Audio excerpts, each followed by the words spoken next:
This is Herald sports writer Manny Navarro, joined of course by my comrade Andre C. Fernandez. We're here at the Citrus Bowl in Orlando. The greatest season in Dade County history. 4 state champions, got another one in Broward for a total of 5, Dre. We were 5 for 5 here at the Citrus Bowl. Unbelievable. I'm still thinking about it, and it's surreal. From Hialeah, Plantation, Homestead, Liberty City, and Overtown. 5 champions, and just a glorious year for the county, for South Florida football. And I think, pretty much set the standard of what football is all about, not just in Florida, but nationwide. We're probably going to have a national champion, too, in Booker T.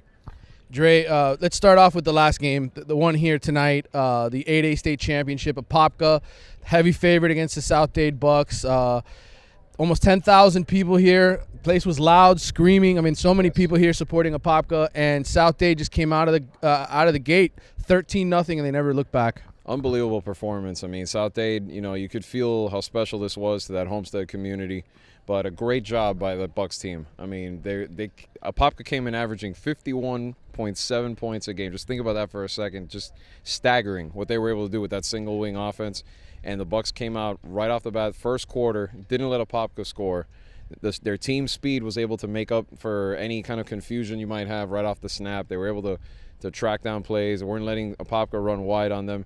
Finally, Apopka settled into the game, made some adjustments, took the lead. But what can you say just about South Dade's passing game? Throughout the playoffs, I kept saying to everybody, Khalil Render, C.J. Wharton, Tyree Brady, Tarvin Williams, all those guys, I mean, just tremendous athleticism. One of the best passing games you saw all year statewide, and they showed you. I mean, and then a tremendous defensive stand at the end.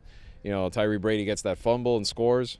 And it was just a great celebration, and so nice to see for a lot of people down that South Dade community that have been waiting for this moment for a long, long time. The school's in its 61st year, and they finally have a state football champion. Yeah, so many former administrators at the school, coaches. Don Drinkon, the former football coach, who used to drive around and pick up players in his minivan around Homestead and then drop them off after practice. I mean, this is a guy who was so dedicated. The athletic director, Joel Fernari, was here. He was there for so many years. Just a great night for South Dade in general, Dre, and great weekend again for Dade County. Let's talk about Central now. They win the 6A state championship. They roll Seffner Armwood 52-7. Dre, I've never seen an Armwood team get handled the way Central handled them. Yeah, it reminded me of the way Booker T kind of took apart Bulls, another traditional team, both last year and this year. But this was impressive just because of the fact that Central had a lot of obstacles to overcome this year. Obviously, Joe Yearby going down in the regional final was big. But they lost a lot of key guys on defense throughout the playoffs, and that team just kept rolling. And the defense is really what set the tone, again, kind of the way South Dade did in their game. From the get-go, we saw Armwood went 3 and out 7 different times in the first half. Really didn't get anything going at all. It gave Central an opportunity to get some points on the board, get comfortable. And what can you say about Dalvin Cook and the career that him and Yearby had? Great. It was good to see Dalvin finish it off strong with 223 yards, 4 touchdowns, had the 80-yarder, the highlight right there at the end. Devontae Phillips, we're not done seeing him at the high school level yet. He's got 1 more year to do the kind of things he's been doing. So, for the Central program, too, 4 years. They're regulars here in Orlando. They have their favorite hotel. They're staying there again. They might come back for a 5th year in a row for all we know next season. I mean, they're still going to be pretty strong. Yeah, congratulations to Roland Smith. Of course, he was at Northwestern, won a state championship there, never got a chance to come back the following year because of the whole Antoine Easterling scandal that went on there.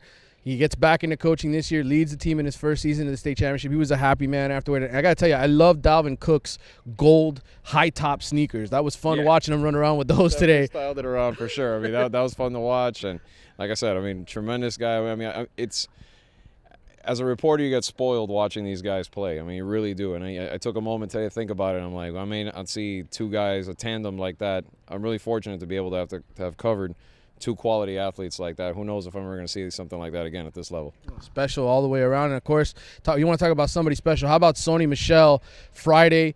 Scores 3 touchdowns, him and Isaiah McKenzie. Just such a special duo for American Heritage. They come in here and absolutely destroy Clay. Final score is 66-8. Yeah. Almost set the state record for scoring in that game. And you just think about Heritage all season long. I mean, they start off the year with that loss to Central, and then they roll off 14 wins in a row, Andre. Yeah, but they gave you a sneak preview, and even in that Central game, I mean, they had 3 big plays in that game where it was kind of like you could see that they had the talent there. As the season went on, they were battle-tested. They went to a lot of different places around the state, played teams at home that were strong. And by the playoffs, they were just rolling. I mean, no one could even touch them. No one got within 15 points of them. And there's a reason for that. I think this Heritage team, you're going to see them for some time now. If they keep this going, they could be as good as a St. Thomas. They could, end up, for the next 5 or whatever many years, if they keep that nucleus intact as far as the coaches go and what Mike Rumpf is doing and those guys, sky's the limit. Heritage could have just started a dynasty themselves this weekend.